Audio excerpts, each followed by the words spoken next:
તો ગુજરાત ફર્સ્ટનું બઝર વાગી ચૂક્યું છે અને હવે વાત કરીશું વસાવાનો મોહભંગ કે પછી દ્રાક્ષ ખાટી નીકળી। છોટુ વસાવાના પુત્ર છે મહેશ વસાવા કે જે લોકસભા ચૂંટણી વખતે ભાજપ સાથે જોડાઈ ગયા હતા। વાંચતે ગાજતે પોતાના પક્ષના મોટા કાર્યકરો સાથે નેતાઓ સાથે તે ભાજપમાં જોડાઈ ગયા હતા। જો કે હવે થોડા સમયમાં તેમનો આ મોહ ભંગ થઈ ગયો છે।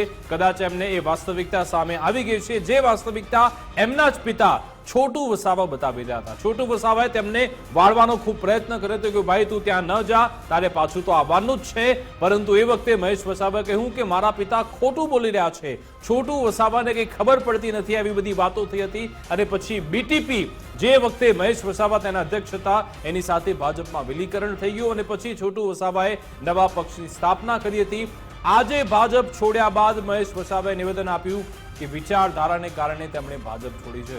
તો સવાલ એ છે કે શું લોકસભા ચૂંટણી વખતે તેમણે આ વિચારધારાને લઈ કોમ્પ્રોમાઇઝ કર્યું હતું? એક સવાલ થાય। તેમણે કહ્યું કે આદિવાસી વિસ્તારો હજુ પણ વિકાસથી વંચિત છે, પરંતુ એ વખતે મહેશ વસાવાએ એમ કહ્યું હતું કે અત્યારે ભાજપના રાજમાં ચારે બાજુ બધાનો વિકાસ થઈ રહ્યો છે, આદિવાસી સમાજનો વિકાસ થઈ રહ્યો છે, વધારે વિકાસ થાય, ઉત્થાન થાય આદિવાસીઓનું, એટલા માટે હું ભાજપમાં જોડાઈ રહ્યો છું। પરંતુ આજે કંઈક અલગ સ્ક્રિપ્ટ આપી રહ્યા છે। સાથે એમ પણ કહ્યું પોતાના કામને ન્યાય નથી મળતું એટલા માટે હું અત્યારે ભાજપ છોડી રહ્યો છું। ભાજપમાં અહંકાર છે, કોઈનું સાંભળવામાં નથી આવતું। વર્ષ 2024માં મહેશ વસાવા ભાજપમાં જોડાયા હતા। જો કે આજે એક લેટરથી ખુલાસો થયો છે। તેમણે ભાજપના પ્રદેશ અધ્યક્ષ સી આર પાટીલને લેટર લખ્યો અને કહ્યું કે હવે હું રાજીનામું આપી રહ્યો છું। આજ અંગે વાતચીત કરીશું। અમારી સાથે ફોન લાઈન પર મહેશભાઈ વસાવા જોડાઈ ગયા છે। મહેશભાઈ, આપનું ગુજરાત ફર્સ્ટમાં સ્વાગત છે। મહેશભાઈ, એવું શું કારણ રહ્યું કે તમે હવે ભાજપ સાથે છેડો ફાડી દીધો છે અને આજનો દિવસ પણ તમે એના માટે પસંદ કર્યો? કોઈ છેડા જ નથી હોતા। જી હાલો, હા બોલો। જયારે જાતિવાદ આવે ત્યારે કોઈ છેડ જ નથી હોતા એને। એમ નહીં, તમે ભાજપ સાથે કયા કારણસર છેડો ફાડ્યો વિસ્તારથી કહી શકશો કે શું એવું કારણ રહ્યું કે તમને એવું લાગ્યું કે હવે અહીંયા અન્યાય થઈ રહ્યો છે?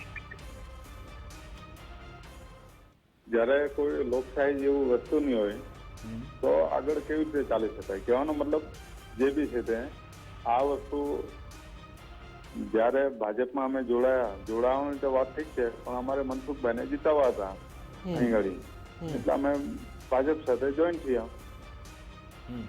હાલો, એ વખતે તમે કહેતા હતા કે ચારે બાજુ આદિવાસીઓનો વિકાસ થઈ રહ્યો છે, ભાજપના રાજમાં જ આદિવાસીઓનો વિકાસ થાય છે એટલે હું જોડાઉં છું, તમે કહ્યું હતું। વિકાસ થાય, વિકાસ થવાનો છે એના માટે વાત કરેલી હતી। વિકાસ થયો નથી એવું નહીં અમે કીધું। મહેશભાઈ, આપ તો સારી પેઠે જાણતા હતા કે છોટુભાઈની જે લીગસી છે આપના પિતાની, એ જ્યાં એમણે જે વિસ્તારમાં કામો કર્યા છે એ કામો તમને ત્યાં જીતાડી શકે એમ છે। તમે ત્યાં મજબૂત છો તમારા પિતાના કારણે, એ લીગસીના કારણે, એ વારસાના કારણે, અને પછી ભાજપમાં આ રીતે જોડાવું ને માત્ર 1 વર્ષમાં બહાર નીકળી જવું એ સમજાયું નહીં મહેશભાઈ? ના, એટલે અહીં તો અમે સંઘર્ષ કર્યો છે। રોડ રસ્તાની વાત અલગ છે, પણ આ લોકોએ જે વસ્તુ કર્યું છે એની સામે અમારું વર્ષોથી એકલું ઝઘડિયા વાલ્યા નથી। અમે તો આખા દેશમાં ને ગુજરાતની અંદર આ પહોંચાડ્યું છે। રાજસ્થાનમાં તમે જો અમારા બીટીપી ના 2 ધારાસભ્ય હતા ને જેડીયુ હતો ત્યારે રાજસ્થાનના અને મધ્યપ્રદેશમાં ધારાસભ્ય, એટલે એવું તો કંઈ છે નથી। એક વસ્તુ એટલા માટે છે કે માણસ સ્વતંત્ર છે થોડો, તો થોડું એકબીજાને મન દુઃખ થાય તો આમથી આમ થાય। વસાવ સાહેબ, તમારા નિવેદનથી લાગી રહ્યું છે ખૂબ જ આહિત થયા છો એવા, તમે ઘણા બધા લાગે છે કડવા ઘૂંટ પીધા છે। ખુલ્લા મને કહી શકો છો શું થયું હતું, તમે શું ડીલ થઈ હતી ને શું ડીલ ના થઈ શકી? ડીલની તો વાત જ નથી આવતી ને। જયારે ગરીબોની લડાઈ લડતા હોય તો તેમાં ડીલ કેવી રીતે આવે? નહીં, એટલે કઈ એવી બાબત હતી જેમાં તમે કહી રહ્યા છો કે અહંકાર બતાવ્યો, લોકોએ અન્યાય કર્યો? અહંકાર જેને હોય, જેને ખુરશી પર બેઠા એને અહંકાર આવે, જયારે નીચે સાથે બેઠા હોય તો કોઈ અહંકાર નહીં આવે। છોટુભાઈ વસાવા કોઈ દાડો કોઈ પ્રાઇવેટ ઓફિસમાં નહીં બેસતા, કાયમ આંબા નીચે બેસતા ના, બધા સાથે વર્ષોથી ન્યાય આપતા હતા। એ છોટુભાઈ વસાવા તમને એ વખતે તમને કહેતા હતા કે તમે નાદાન છો, તમે પાછા વળી જાઓ, ત્યારે તમે ના પાડી હતી, ત્યારે કદાચ તમને આજે મન દુઃખ થતું હશે કે પિતાશ્રીની વાત સાંભળી હોત તો આ દિવસ ના આવતા? અરે બાપ હોય તો નાદાન તો કોઈ બી ઉંમરમાં કહી શકે હમ. પોતાના છોકરાને. પણ મહેશભાઈ એક સવાલ એ ઉઠે કે આ જે વિકાસ છે નિરંતર ચાલતી પ્રક્રિયા છે, ક્યારેક એમાં સમય પણ લાગી શકે. એક વર્ષમાં એવું શું થયું કે તમને લાગ્યું કે ભાઈ અહીંયા તો વિચારધારા જેવું કંઈ નથી, અહીંયા તો અહંકાર છે, અહીંયા તો લોકશાહી જેવું કશું નથી? એક વર્ષમાં શું અનુભવ થઈ ગયો? એમાં RSS નું હા, સાહેબ આપ ખુલીને કેમ નથી બોલતા? આપ તો ઘણા શબ્દો તમે આમ ચોરી રહ્યા છો. RSS નું એમ તો કીધું ને. હે, ઘણા શબ્દો ચોરી રહ્યા છો. સેવક. અચ્છા ઠીક છે, આ તો હવે ખુલીને જ બોલું છું ને. બરાબર. મેં ખાલી હવે RSS બીટીપી નું બોલું છું. બીટીપી નું શું? બીટીપી નું કોઈ અસ્તિત્વ છે ખરા કે હવે બીજો તમે નવો પક્ષ સ્થાપશો? છે? બીટીપી નું કોઈ છે અસ્તિત્વ કે નવો પક્ષ તમે બિલકુલ, શરૂ હું કરશો? તમને આજે મોકલી આપું. શું કહો છો સાહેબ? બીટીપી નું છે, લોકો ચલાવે છે. અમે છોડ્યું તો કઈ નહીં, પણ લોકો તો ચલાવે છે ને. નહીં, આજની તારીખમાં કોણ છે અધ્યક્ષ બીટીપી ના? જણાવો તો મને. વેલારામ ગોગરાજી.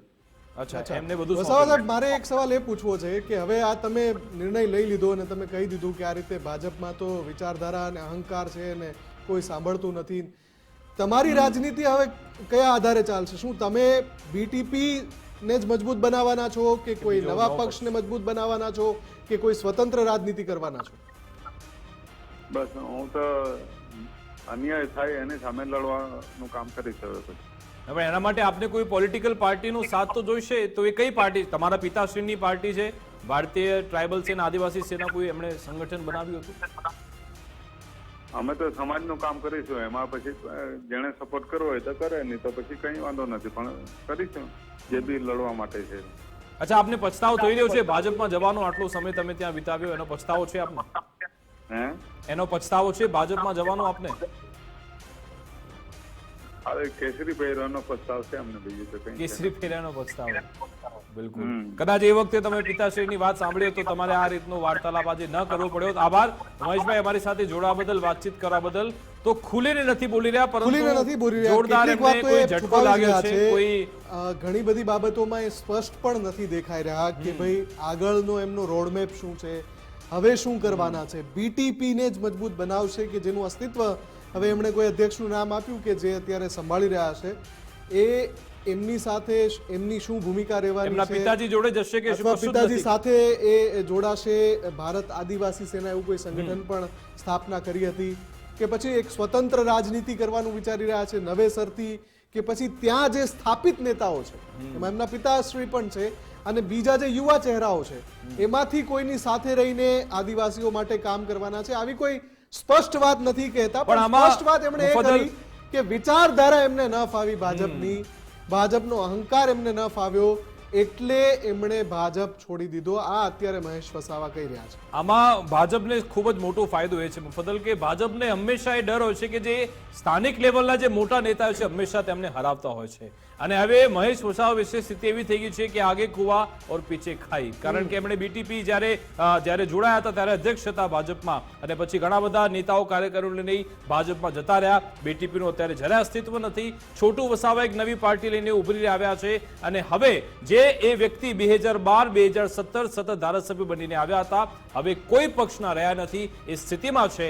એનો મતલબ કે અહીંયા ભલે આ રીતના એક બાદ એક નેતા સાઈડમાં જઈ રહ્યા છે, એમાં ભાજપ ચોક્કસથી મજબૂત થઈ રહ્યું છે એ બાબત છે. પરંતુ કોંગ્રેસને આજે પ્રહાર કરવાનો મોકો મળી ગયો. કોંગ્રેસ પ્રવક્તા મનીષ દોશીએ કહ્યું કે મહેશ વસાવાએ આંબેડકર જયંતિના દિવસે છેડો ફાડ્યો, એનો મતલબ ભાજપ આદિવાસી વિરોધી છે અને બંધારણ વિરોધી છે. શું કહ્યું મનીષ દોશીએ તે સાંભળ્યું. જો 14મી એપ્રિલ બાબા સાહેબની જન્મ જયંતિ અને તેવા સમયે એમને છેડો ફાડતા ભાજપા સાથે જે વાત કરી છે એ સૌના માટે ચિંતા અને હકીકતમાં ભારતીય જનતા પાર્ટીનું ચાલચલન ચરિત્ર અને ચહેરાને ઉજાગર કરે છે. મહેશભાઈ વસાવાએ એ પણ વાત કરી કે ભાજપા જે રીતે એક પછી એક કામ કરી રહી છે, એની નીતિઓ છે એ આદિવાસી સમાજને મોટા પાયે નુકસાન કરે છે, અનુસૂચિત જાતિને મોટા પાયે નુકસાન કરે, એટલે કે બંધારણમાં આપેલા અધિકારો ઉપર તરાપ મારનારી ભાજપાને જ્યારે મહેશભાઈ પોતે વાતને ખુલીને કીધી છે અને છેડો ફાડ્યો છે, મને એમ લાગે છે કે આ હકીકત એમનો ભ્રમ પણ તૂટી ગયો છે, મોહભંગ થયો. તો આ તરફ યજ્ઞેશ દવે પણ પ્રહાર કર્યા હતા અને આ બાબતે તેમણે સ્પષ્ટતા પણ કરી છે. શું કહ્યું યજ્ઞેશ દવે ભાજપ નેતાએ તેમણે પણ એ પણ સાંભળ્યું. સોશિયલ મીડિયા એમને નારાજગી જોવા મળી કે આદિવાસીઓના કામ નથી થતા, આદિવાસીઓ પ્રત્યે ઉદાસીનતા દાખવવામાં આવે છે. તો મારે મહેશભાઈને જો કે અત્યારે તો હજી સુધી રાજીનામું મળ્યું નથી એટલે પક્ષના જ વ્યક્તિ કહેવાય, પણ મારે મહેશભાઈને એ કહેવાનું કે મહેશભાઈ તમે 2022ની અંદર ભારતીય જનતા પાર્ટીમાંથી નહોતા ઊભા રહ્યા, તમારા જે તે પક્ષમાંથી ઊભા રહ્યા હતા અને જે વિસ્તારમાંથી ઊભા રહ્યા હતા એ વિસ્તારની અંદર આદિવાસીઓની સંખ્યા પણ વધારે છે. જો આદિવાસીઓને ભારતીય જનતા પાર્ટી પ્રત્યે કે આદરણીય નરેન્દ્રભાઈ પ્રત્યે નારાજગી હોત તો તમે હાર્યા ના હો. તમે હાર્યા છો અને પક્ષ જીત્યો છે એનો મતલબ એ છે કે ભારતીય જનતા પાર્ટી આદિવાસીઓની દરકાર લે છે, આદરણીય નરેન્દ્રભાઈ મોદી પણ આદિવાસીઓની દરકાર લે છે, અને તમને ચોક્કસ ક્યાંક ને ક્યાંક એવું લાગ્યું કે નહીં અમારો પક્ષ આદિવાસીઓને ન્યાય નથી આપી શકતો અને ભારતીય જનતા પાર્ટી ન્યાય આપે છે એટલે જ તમે જોડાયા હતા.